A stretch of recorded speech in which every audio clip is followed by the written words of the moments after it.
in today's transmission, we are going to be getting into all of it. We're going to be talking about the government shutdown. I'm going to tell you the American Congress Party's vision for us to create a high functioning economy where we create jobs, we employ people, we empower our own people, and we make our own people rich. And then we're going to also talk about how the budget and how we're going to financially be able to afford all this. And then we're going to talk about more of the drama that we have with the wars going on across the world and how our government is not making this a more safe environment for everyone. So without further delay, let's start off with the government shutdown. If you didn't know, I guess as release of this podcast, it would be the 27th day of the government shutdown. But more importantly, I want to discuss what happened recently because the Senate voted on a bill to pay essential workers. And if you don't know, people who are included as being a part of essential worker are federal firefighters, which is super important, high probability, or high, what's the word I'm looking for here? They're risking their lives. You know, we have them, we have some federal police. We also have military personnel who are not being paid right now, which is very sad because these people are risking their lives. And I believe that as a nation, we owe them a debt of gratitude that cannot be expressed in any other way. And so I found that with them deciding to not fund these people, I thought that was just crazy talk. And not to mention, it failed by a vote of 54 to 45. And what really struck me was diving into these numbers of how much this would cost, how much they're being paid right now. And it reminded me of one of the core tenets of the American Congress Party. So let's dive into the numbers. I'm going to tell you what the problems are. I'm going to tell you our solutions and how we'll get there. So the first thing that you need to know are we have firefighters, we have police officers, and we have military personnel. These are the big three. We also have healthcare workers who are not being paid on this type of stuff. And so what you need to know, though, right now is that the average pay of these jobs, which we could call them low pay, high risk jobs, potentially life-threatening jobs where they're putting themselves in harm's way, they are being paid between $70,000 and $80,000 per year, with firefighters on average making far less, making less than $60,000 per year. And these numbers just blew my mind because you have software engineers, you know, myself being a vice president of engineering, having a marketing agency on the side where I hire software engineers, I'm paying them and on average pay them over $100,000 per year. And so for me to look at this and to say, you know, here are software engineers that I am leading and guiding and mentoring, and I see them on a daily basis. And of course, they're doing valuable work. The work they're doing is worth what they're being paid, but they're not risking their lives necessarily. And to see that felt off, right? There's a feeling there of, I hate to say inequality, but because it doesn't feel quite right, but the value of life is so much more important that I feel, and the American Congress Party feels, that we need to be paying these people more. Now, looking into the numbers, and before I get into these numbers, I do want to put as a side note is that state level police and teachers, we believe, should be paying first responders at the state level. Teachers as well should be paid a lot more than what they are. But for now, we're just going to specifically talk about what we're going to do for federal employees who are not being paid right now, who are going to work and showing up because they know and believe in they believe in the importance of their work. And what I found is that we need to get these people on average up to about $100,000 per year. I think that should be the baseline. So in running these numbers, that would mean about a 30 to 60% increase in the average pay for all of these people. And now in order to do this, we need $27 billion per year. Yes, which is a lot of money. And here is how we are going to get there. Number one, we are going to eliminate the United States Secret Service. I know, Mom, stay calm. I'll explain. The problem with the United States Secret Service right now is, here's the spiritual nature behind it, the energy behind it. Because politicians are in a position of servitude. They are supposed to be servants of the American people. Essentially, they're supposed to be slaves of the American people. They're supposed to work for the American people. Therefore, the American people are their masters. Now, have you ever watched a movie that did involve slaves? Did the slaves ever have protection from their masters? Did they ever have bodyguards who would shoot their masters if they got too close, who would prevent them from interacting with them? The answer to that is no, they did not. Because slaves, servants, are there to serve their master. That is the role of being a politician. That is the role of being someone who dedicates their life to public service, public servitude. Now, of course, it's not that drastic. I know saying it's being a slave is a little dramatic, but the core essence is accurate. Politicians should be slaves to the American people. So what is the point of the United States Secret Service? Well, it hints that the politicians at some level are not serving the American people, because you would need protection from your masters if you're not doing what your masters want. So therefore, our politicians have Secret Service details because they're not bidding or doing the bid of the American people. The American people, if their politicians are acting appropriately, doing the right things, passing the right legislation, will protect them naturally, will take care of them, right? Think about the slave analogy. If you have a great slave working hard, you're going to take care of them. You're going to make sure they're healthy. You're going to make sure when they're sick, they're taken care of. Nothing bad happens to them. This is the dynamic we need to invoke within our country. This essentially was what the founding fathers believed. Maybe they didn't put it this way, but that's essentially what they believed. I mean, many of them were slaves owners, which I don't know. I don't know if you're going to get into that part of it, but the dynamic, we need to shift that. So the elimination of the United States Secret Service will be about $3.5 billion per year, which is drastic. On top of that, we're going to now cut our funding to Israel because Israel is not one of our allies. They do not provide us with anything. All they do is drag us into wars after wars in the Middle East. They have not stopped bombing in foreign countries. There's reports that they've already broken the ceasefire multiple times, and they are not an ally of ours. So the American Congress Party as well is not blackmailed by them at all. We have not received any money from them. And so therefore, we will cut aid to Israel. That frees up another $4 billion per year. So now we are at $7.5 billion per year, and we need to make up about $19.5 billion more. So with all of that being said, that gets us to the fun part, the numbers. We're going to talk about now how Dubai and 9/11, how we can leverage or understand those events and place into how we got to where we are today. So you have to realize that the link between these two is tourism. Now, I know that might sound confusing to many of you, is how in the world are they linked together? But if you take a step back and we look at 9/11, well, when 9/11 happened, the United States basically went into shutdown mode. We stopped allowing people, tourists, to come into our country.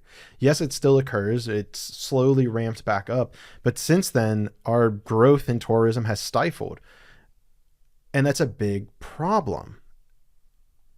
And as a contrary to it, Dubai has taken the exact opposite approach. They welcome people with open arms. They have invested massively in their infrastructure, made beautiful things. I remember I was in the Dubai airport and thought, wow, like it made me feel like America was a third world country because of how beautiful their airport was. And so Dubai no longer is making money off of oil, which people find hard to believe, but tourism. Because they are allowing other people, they're allowing foreigners to bring money into their country, which comes down to kind of, I guess it's spiritual knowledge. It depends on how you look at it.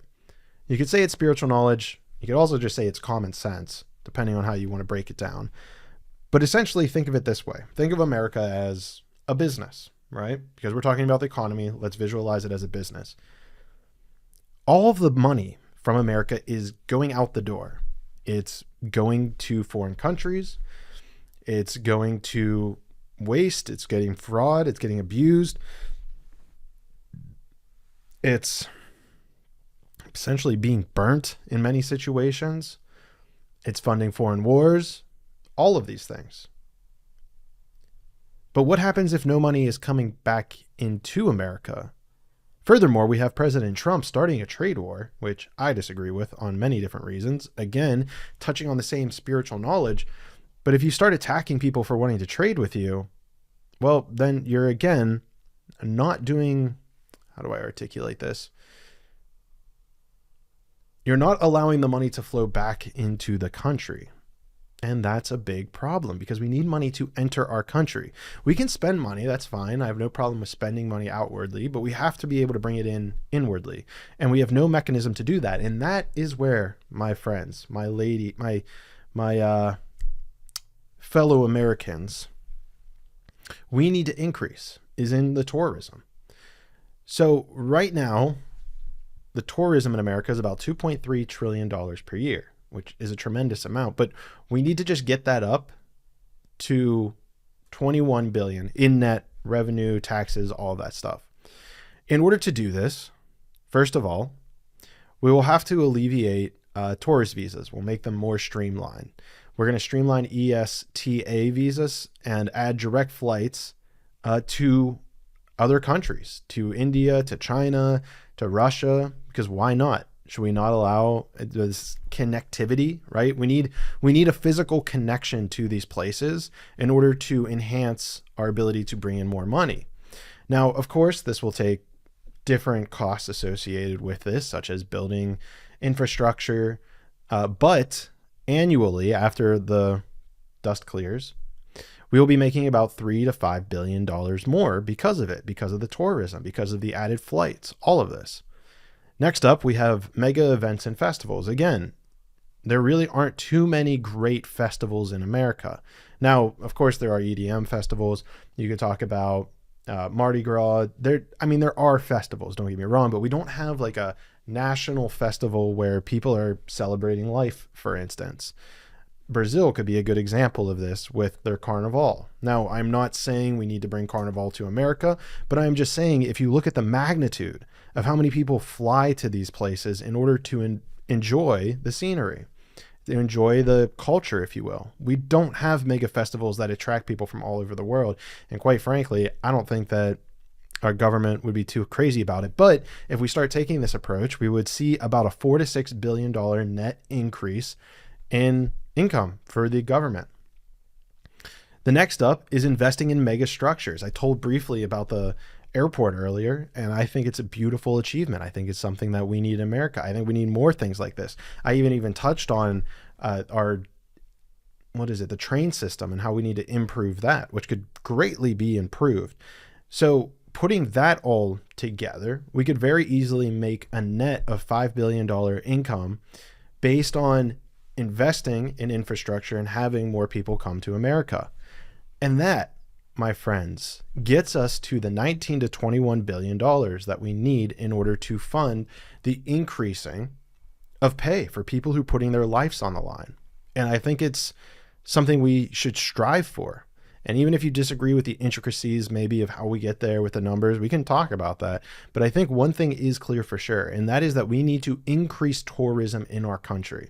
Once we are able to do that, or we just decide to start doing that, we will have more money than we know what to do with. We will be able to eliminate the income tax, as we have talked about beforehand on this podcast. And on top of all of this, and this is actually a really great segue, I haven't even talked about the dismantling of the military industrial complex, the thing that we are proposed to spend about $1 trillion on very soon. We might be over 900 billion this year, and then next year we might be over $1 trillion. And a lot has happened in the last 2 weeks in politics. And so I'm going to kind of speed run through a lot of these things because it's a lot. And I'm sure you've heard a lot of these things already. But I'll just kind of speed run through it in case you haven't heard, in case you're one of the people who this is your only source of news. Essentially, we kind of had a metaphorical, pat on the back session. I want to be politically correct here, where Bibi nominated Trump for a prestigious award, and then Trump encouraged the president of Israel to pardon Bibi for a lot of his corruption charges. I made a short on this that went pretty viral. I think it got about 1 million views. I suggest you go check that one out. Hamas was then accused of not releasing all the bodies. Trump then started talking about how bombing Iran created peace, which is crazy to me. It's like girl logic to me. Like, well, I did this to make this happen. I don't know. To me, it's absolutely crazy. Like, we attacked them unprovoked, but that's what created peace, was like saying, hey, we can slap you in the face. I don't get it. I mean, I think it's all very nefarious, if you will. And then after all this peace agreements, you have a peace agreement, quote unquote, signing in Egypt, where it seemed like just like kind of like a show, but Israel nor Hamas leadership showed up to this agreement. So I don't know what they were actually doing there, maybe just trying to make it look cool. And then you find out a few days later on 10/13, 7 were killed by the IDF in Gaza. 10/19, there were airstrikes conducted. And then hours later, Israel said they would start enforcing the ceasefire again. So they just had to bomb a few more buildings, clean up, what they were doing there. You then have more bombing of drug boats by the Trump administration, which to me is not the way we handle these things. I agree with Trump in the sentiment that we need to protect our people. We should absolutely clean up all the drugs that are coming into our country. But I do not agree with the way of just bombing, airstriking, drone striking random boats in the Caribbean, and they even drone striked one in the Pacific Ocean. I don't see that as being a great approach. You also have the likes of Senator Rand Paul, who come out and talked about 25% of boats that you encounter don't actually even have any fentanyl or drugs on them. And so to me, that just claims that 25% of these boats that were just blowing up don't even have drugs on them. And it kept on going. There's more bombs even being dropped today. We had another situation where Israel and Hamas broke the ceasefire again.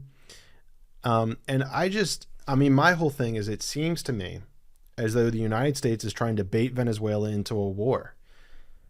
Again, you have the military industrial complex who runs a lot on this world, where they need a constant war to be created in order for them to stay profitable, for them to make money. I mean, it's not a coincidence, just as the Israeli the genocide in Israel is closing up, that they're trying to start a new war in Venezuela. I mean, and this isn't even to talk about the 1 million plus that have been killed in the Ukraine-Russia war, which I think it's starting to slow down a little, but it's hard to tell.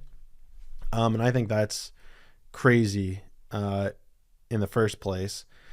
We also had an article came out talking about assisted suicide, a significant rise in assisted suicide, which to me, I feel like is very evil, especially because it was coming out that it was targeting children.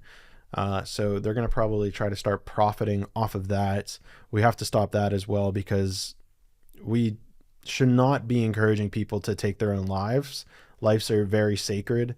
And I believe that it comes down to a fundamental misunderstanding of knowledge of our psychology. It comes down to a fundamental misunderstanding that we are poisoning our food, we are poisoning our water supply. And so for us to be aiding people in suicide, I think is evil at the foremost level, because if you put someone in the gym, get them to work out, stop eating poisoned food, stop drinking poisoned water, give them a proper education, everybody will love life. I can almost guarantee it. And then the No Kings protest happened, of course. And to touch on that, I kind of have mixed feelings about it. I agree that it was likely funded by a entity. People are claiming George Soros was funding it. Probably. Let's be honest here. But the thing about it is that I still feel like you need motivation to join. You need, like, something needs to be motivated to join. You're not just going to be able to throw money at a bad idea and nobody show up. Unless they paid 1 million people $50, like, how much money would they throw at? Would it take you to go stand all day outside? $100 maybe? Would they spend $100 million funding that many people? But I don't think you get that many people to say they didn't take money for it. So I'm kind of in the middle here. I think that you could throw as much money as you want as a bad idea. People won't support it. So was it funded? Probably yes. But does that mean that it is unwarranted? No. So that's kind of what I saw. And then after the U.S. bombed its 8th alleged drug boat, they bombed more, the Nobel Peace Prize winner came out. And I don't know if you remember in our last podcast, but I talked about how they gave it to Venezuela and to Trump. The Peace Prize winner came out and now wants U.S. and Israel to invade Venezuela. And President Trump has dropped comments about a ground invasion of Venezuela. And to me, I'm just sitting here like, oh my gosh, this is crazy. Like, it's absolutely crazy. It has the makings of like a CIA operation all over it. I don't know what they're doing. I mean, again, we kind of talked about the why, right? To fund the military industrial complex. But to me, it's insanity. It's absolutely insanity. And to add to the insanity, but JD Vance actually said something that I'm kind of proud of, but he didn't look very good saying it, was that Israel voted to annex the West Bank. And they've been doing this a lot where they want to basically just take it over. And JD Vance said that it was stupid for them to do that. He's like, I don't know what they're doing or why they're doing it. And so I'm like, okay, I'm glad you said that, but then you don't understand. It's like, dude, did you not learn about history? Did you not learn about the Rothschild family, how they went in, how they bought American politicians? Or, oh, wait, you are funded by Peter Thiel, who said that we should just defer to Israel in every situation. So, to me, I think he knows what he's doing, but I was glad to see he called it a stupid situation, but then he kind of acts dumb as to why they would do something like that. So kind of like mixed bag there. But then, moving on, let's see here. We have another drone, had another strike in the Caribbean, 6 people. And then the U.S. Wanted to deploy the Ford Carrier Strike Group, which included a battleship that's absolutely enormous. I believe it's positioned somewhere in Asia right now, but they said it would take about a week for it to get to Venezuela, which, great. Just throw more war at us, because right now, the American people really want a war with Venezuela. That's like top of the list right now. And then the cherry on top of all of this is Trump is, I guess, suing the Department, I believe it was like of Homeland Security, or he's suing something for defraud cases. It would be $230 million of him being defrauded by the Biden administration. And it's like, this money is just taxpayer dollars. He claims he would just give it to charity. And it's like, well, why don't you just use it to pay off our debt? Why don't you just not take it at all? So I think there's a lot of question marks in regards to why he's doing something like that. I mean, you think he would just take it and pocket it himself? I'll leave that question mark kind of up to you to decide. But with all that being said, I have been doing a lot of video editing today. I have been recording a lot. And so my brain is starting to get fried.